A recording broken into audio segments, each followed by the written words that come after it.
राहुल गांधी दोषी करार। जी हां, मानहानि केस में राहुल गांधी दोषी करार हो चुके हैं। ये बड़ी खबर आपको हम बता रहे हैं। राहुल गांधी को दोषी करार कर दिया गया है मानहानि के मामले में।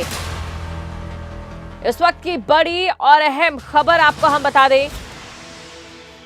मानहानि के मामले में राहुल गांधी को दोषी करार कर दिया गया है। तो आज देखिए कोर्ट भी वो पहुंचे थे और अब उन्हें मानहानि के इस मामले में दोषी करार कर दिया गया। ये बड़ी खबर आपको हम बता रहे हैं। सूरत कोर्ट ने अपना फैसला सुनाया है। तो सूरत कोर्ट ने अपना फैसला सुनाया है और इसी के साथ राहुल गांधी को दोषी करार कर दिया गया है। ये बड़ी खबर आपको हम बता रहे हैं। राहुल गांधी को दोषी करार कर दिया गया। लोकसभा चुनावों के दौरान कांग्रेस नेता राहुल गांधी के कर्नाटक में दिए गए बयान को लेकर सूरत कोर्ट में ये फैसला हुआ है। आपको बता दें कि आज की डेट थी। ये बड़ी खबर आपको हम बता रहे हैं। ये गुजरात में राहुल गांधी के उस बयान में जिसमें उन्होंने कहा था कि ऐसा क्या है कि सभी चोरों के उपनाम मोदी है, उस पर कोर्ट ने अपना फैसला सुना दिया। कोर्ट ने राहुल गांधी को दोषी करार दिया है। मानहानि के इस मामले में फैसले के वक्त कांग्रेस के वरिष्ठ नेता राहुल गांधी खुद अदालत में पेश हुए। आपको बता दें राहुल गांधी के खिलाफ ये मामला साल 2019 में दर्ज करवाया गया था। साल 2019 में मामला दर्ज करवाया गया था, जहां पर राहुल गांधी ने लोकसभा चुनावों के समय एक बयान दिया था और इसी बयान पर मानहानि का केस दर्ज किया गया।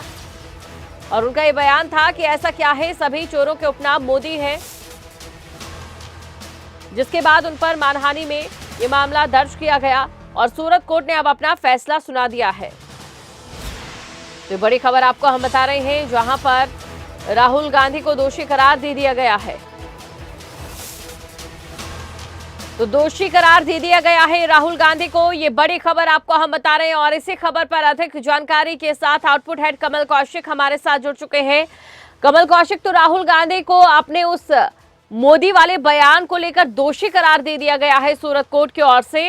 अब आगे क्या रह सकता है? क्या राहुल गांधी आगे जाएंगे, सुप्रीम कोर्ट का रुख वो करेंगे, या किस तरीके से आगे चीजें रहेंगी?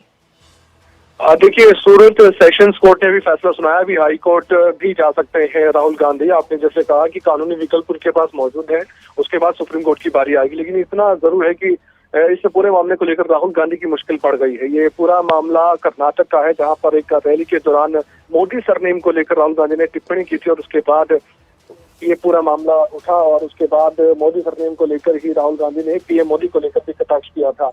नीरव मोदी का भी उस दौरान जिक्र हुआ था। तो इस पूरे मामले को लेकर ये मामला कोर्ट में गया और सूरत कोर्ट में लगातार सुनवाई हुई और अब जाकर इस मामले में फैसला आया है। मानहानि के केस में राहुल गांधी की मुश्किलें बढ़ गई है, कानूनी झटका उनको लगा है। अब देखने वाली बात है आगे कानूनी विकल्प को चुनते हुए राहुल गांधी कहाँ जाते हैं, क्योंकि इस पूरे मामले में हो सकता है 2 साल तक की भी सजा हो जाए।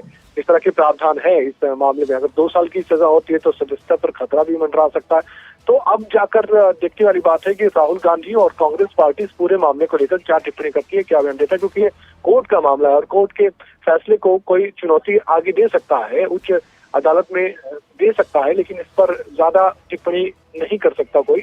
और इस पूरे मामले को लेकर, क्योंकि 2019 लोकसभा चुनाव का ये मामला है, अब जाकर इस मामले में फैसला आ रहा है, तो जाहिर तौर पर राहुल गांधी की थोड़ी मुश्किल और ज्यादा बढ़ने वाली है। दीक्षिका, बिल्कुल 2019 लोकसभा चुनावों के इस मामले ने कहीं ना कहीं आने वाली 2024 के लोकसभा को लेकर बहुत ज्यादा चुनौती यहाँ कांग्रेस के सामने कर दी है। कमल, बिल्कुल 2024 का इलेक्शन आ गया है और उससे पहले 2019 के लोकसभा चुनाव में की गई टिप्पणी का आज फैसला आया है।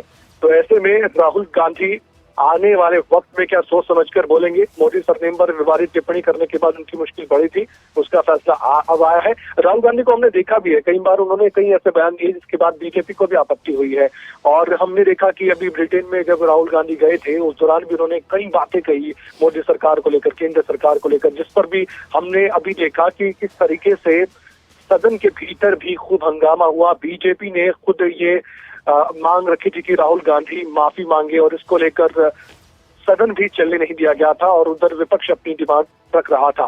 तो इस केस में राहुल गांधी को सजा मिलेगी, किस तरह से मिलेगी, देखने वाली बात है, क्योंकि आगे तो कानूनी विकल्प जाहिर तौर पर है। राहुल गांधी जा सकते हैं उच्च अदालत और उसके बाद हो सकता है कि वहां से राहत मिले कि नहीं मिले, वो बात की बात। लेकिन फिलहाल सेशंस कोर्ट ने जो अपना निर्णय सुनाया है, फैसला सुनाया है, उसमें कह सकते हैं कि राहुल गांधी को अब आने वाले वक्त में थोड़ा जरूर टिप्पणी करने से पहले एक बार सोचना होगा कि अगर इस तरह की टिप्पणी करके उस पर कोई भी केस होता है तो उसका फैसला इस तरह से भी आ सकता है, क्योंकि 4 साल लगभग हो चुके हैं इस मामले को और अब जाकर इस मामले में फैसला आया। आपने ठीक कहा, 2024 के इलेक्शन से पहले 2023 में फैसला आया और 2019 लोकसभा चुनाव की हम बात करें जब ये टिप्पणी की गई थी। तो देखने वाली बात है कि अब कोर्ट जब फैसले की कॉपी आती है कोर्ट में, क्या कुछ आधार हुए होंगे इस फैसले के और इस तरह से दोषी माना होगा राहुल गांधी को मानहानि के केस में, ये देखने वाली बात है। जब कोर्ट का जो फैसला पढ़ा जाएगा, देखा जाएगा, उसमें पता लगेगा कि क्या टिप्पणी कोर्ट ने की होगी। बिल्कुल कमल कौशिक, जैसा कि आपने कहा कि चुनौतियां जो है राहुल गांधी की और कांग्रेस की कहीं ना कहीं अब और ज्यादा बढ़ गई है। ऐसे में अक्सर एक चर्चा ये भी चली है कि राहुल गांधी की ओर से जिस तरीके से आपने तमाम बयानों का जिक्र किया, राहुल गांधी की ओर से जितने भी बयान दिए जाते हैं, क्या उसका अप्रत्यक्ष तौर पर सीधा फायदा बीजेपी या मोदी के चेहरे को मिलता है? देखिए, कई बातें हैं, इस पर चर्चा हमेशा से होती रही है, क्योंकि बीजेपी के नेता भी बात को लेकर हमेशा तंज करते हैं कांग्रेस पार्टी पर कि राहुल गांधी अगर किसी भी चुनाव में वहां कैंपेनिंग के लिए आते हैं तो फायदा बीजेपी को होता है, क्योंकि उनके जो बयान है वो उनके लिए मुश्किल खड़ी कर देते हैं। क्योंकि राहुल गांधी अपनी बात को बयान करते करते कई बार उनकी जुबान से ऐसे शब्दों का इस्तेमाल हो जाता है जिसके बाद बीजेपी उन शब्दों का इस्तेमाल राजनीतिक हथियार के तौर पर कर लेती है और फिर राहुल गांधी और कांग्रेस पार्टी को लगातार घेरा जाता है। ऐसा हमने कई बार देखा, दीक्षिका आपने भी देखा कि राहुल गांधी के बयान पर कई दिनों तक बयानबाजी हुई और वार पलटवार का सिलसिला चला। कांग्रेस पार्टी को पूरी तरह से एकजुट होकर खड़ा रहना पड़ता है बचाव में राहुल गांधी के, और ऐसा कई बार हुआ है। हालांकि राहुल गांधी को लेकर ये भी कहते हैं उनके समर्थक भी और जानने वाले भी, पॉलिटिकल एक्सपर्ट्स भी, कि अब परिपक्व नेता के तौर पर जाने लगे हैं राहुल गांधी। लेकिन फिर भी अब पुराने जितने भी उनके बयान हैं उसको लेकर कई मामले चल रहे हैं। उनमें से एक मामला था सूरत कोर्ट का, सेशंस कोर्ट का, और उस पर अब फैसला आ गया। दीक्षिका।